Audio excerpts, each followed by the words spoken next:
आयोग को क्या समझ रखा है? मुलायम सिंह की छोटी बहू अपर्णा यादव किस पर भड़की? एक बार फिर हिंदू संगठन का हंगामा।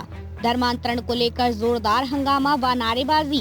केजीएमयू में धर्मांतरण मामले में जानकारी लेने के लिए अपर्णा यादव वीसी से मिलने गयी, लेकिन उनका दावा है कि उनसे मिलने कोई नहीं आया। महिला आयोग को क्या समझ रखा है? मुलायम सिंह की छोटी बहू अपर्णा यादव। उत्तर प्रदेश महिला आयोग की उपाध्यक्ष अपर्णा यादव शुक्रवार को उस वक्त भड़क गयी जब किंग जॉर्ज मेडिकल यूनिवर्सिटी के कुलपति से मिलने पहुंची, मगर उनसे कोई मिलना नहीं आया। अपर्णा यादव रमीज और धर्मांतरण के मामले को लेकर केजीएमयू पहुंची थी। इसके बाद एक प्रेस वार्ता में अपर्णा ने कहा कि महिला आयोग को केजीएमयू ने क्या समझ रखा है। मैं तो कुछ जानकारी करने के लिए आई थी, लेकिन मुझसे मिलने वाइस चांसलर नहीं आए। उन्होंने कहा कि पीड़िता से मेरी बात हुई थी। उसने बताया कि केजीएमयू के एचओडी के बताने के बाद में भी कोई सुनवाई नहीं हुई। यादव ने दावा किया है कि पीड़ितों को केजीएमयू के सीनियर डॉक्टर के द्वारा कहा गया कि आप महिला आयोग क्यों गई। उन्होंने आरोप लगाया कि उस व्यक्ति को बचाने के लिए व्यक्ति विशेष काम कर रही हैं। यादव ने विशाखा कमेटी के द्वारा जारी रिपोर्ट पर भी सवाल उठाए। उन्होंने कहा कि जिन लोगों ने बयान दिया है उनके बयान बदलने के लिए दबाव दिया जा रहा है। अपर्णा ने दावा किया कि विशाखा कमेटी को अपनी तरफ से तोड़ मरोड़ कर बताए गए हैं। केजीएमयू बीसी से मुलाकात के संदर्भ में यादव ने कहा कि हमारी कुछ बात होती जिस पर हम किसी निष्कर्ष पर पहुंचते, शायद तब मैं प्रेस वार्ता भी नहीं करती। मुझे लगता है कि प्रदेश सरकार विधि और न्याय सम्मत काम करेगी। सीएम योगी आदित्यनाथ इन मामलों में सचेत रहते हैं। महिला आयोग की उपाध्यक्ष ने कहा कि केजीएमयू में महिलाओं के साथ छेड़छाड़ हो रही है। ये सब क्या चल रहा है और यहाँ का प्रशासन मौन है। उन्होंने आरोप लगाया कि 2 साल से बिना लाइसेंस के केजीएमयू में ब्लड बैंक चल रहा है। यादव ने राज्यपाल आनंदीबेन पटेल का जिक्र करते हुए कहा कि अगर वो इस बात को जानेंगी तो वह भी इसे गंभीरता पूर्वक समझेंगी। उन्होंने आरोप लगाया कि जब रमीज मालिक यहाँ से भागा तब प्रोफेसर वाहिद अली और सुरेश बाबू के संपर्क में रहे। केजीएमयू प्रशासन ने उन पर कार्रवाई क्यों नहीं की? यहाँ स्वास्थ्य सेवाओं के अतिरिक्त, यहाँ पढ़ाई लिखाई के अतिरिक्त धर्मांतरण चल रहा है, महिला डॉक्टरों के साथ छेड़खानी चल रही है, फिर महिलाओं को अपने हक या अपने फंडामेंटल राइट के लिए बोलने पर भी जो है उनके ऊपर बाध्यता लगाई जाती है। तो ये सब क्या है? ये इस तरीके की बात क्यों है? और सबसे बड़ी बात, ये ब्लड बैंक का क्यों नहीं था? 2 साल तक कैसे ब्लड बैंक चला और आपने सरकार को क्यों नहीं अवगत कराया इस बारे में? कहाँ आपने ब्लड सप्लाई किया? किस किस की मौतें हो गई ब्लड की वजह से? ये बात केजीएमयू को बतानी पड़ेगी। अब अगर संज्ञान में आ गया है तो हमारे पास, हम इसको पूरी तरह से प्रशासन को देंगे। हम आम जनमानस के स्वास्थ्य के साथ भी, खास तौर से महिलाओं के स्वास्थ्य के साथ भी बिल्कुल कदापि खिलवाड़ नहीं होने देंगे।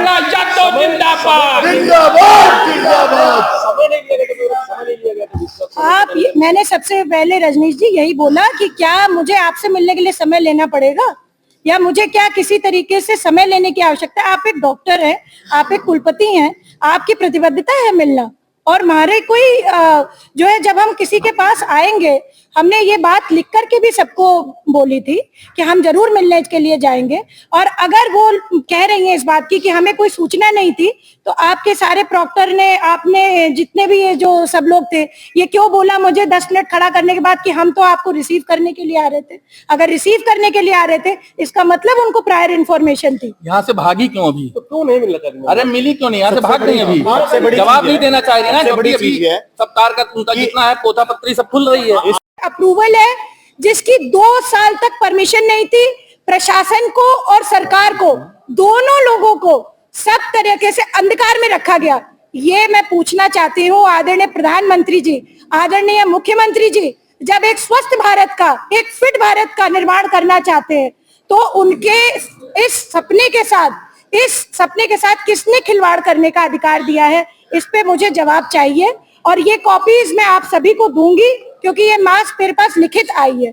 ये सारी कॉपीज 2 साल तक बिना लाइसेंस के किसी को भी अलाउड नहीं है कि आप जो है किसी तरीके से ब्लड बैंक चलाएं।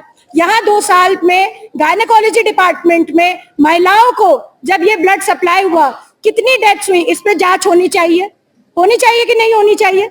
तो इस पे जांच होगी और हम ये अश्योर करेंगे कि इसमें अगर किसी की मृत्यु हुई है या इस तरीके की लापरवाही हुई है, और जो मोदी जी और योगी जी का फिट इंडिया का सपना ध्वस्त करने का काम किया है, इस पे भी संज्ञान लिया जाएगा।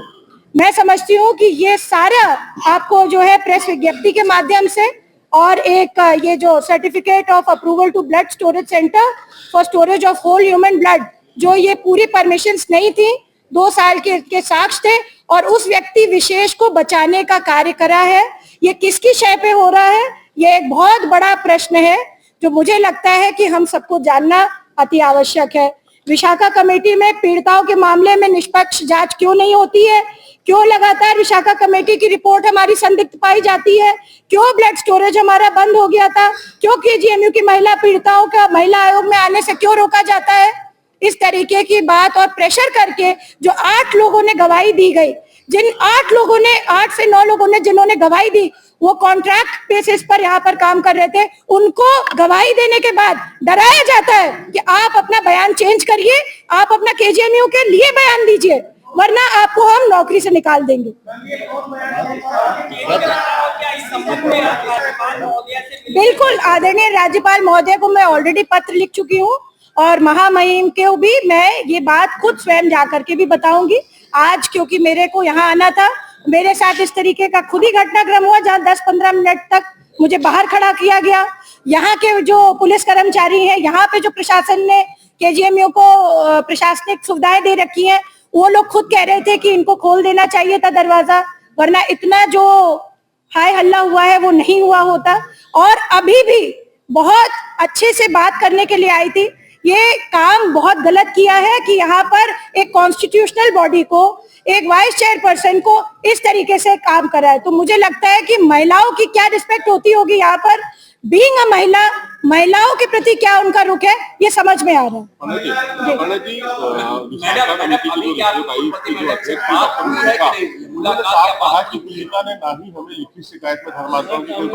है और ना ही हमने जो पूरी फाइंडिंग करी है उसमें किसी प्रकार से धर्मांतरण की कोई बात आई है। महिला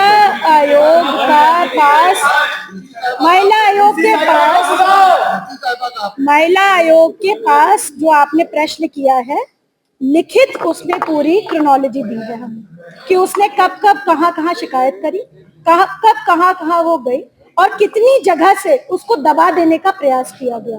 दूसरा भी एक केस खुला है, दूसरे केस में भी धर्मांतरण का विषय नहीं है, परंतु आपके सामने वो लखनऊ का ही केस है जहाँ कैसरबाग में एडमिट है वो बच्ची, और दोनों पक्षकार जो है एक ही धर्म से हैं। तो मैं ये समझती हूँ कि ये जो केजीएमयू है इतना प्रतिष्ठित, जहाँ लोग इलाज कराने आते हैं, जहाँ लोग जो है पढ़ा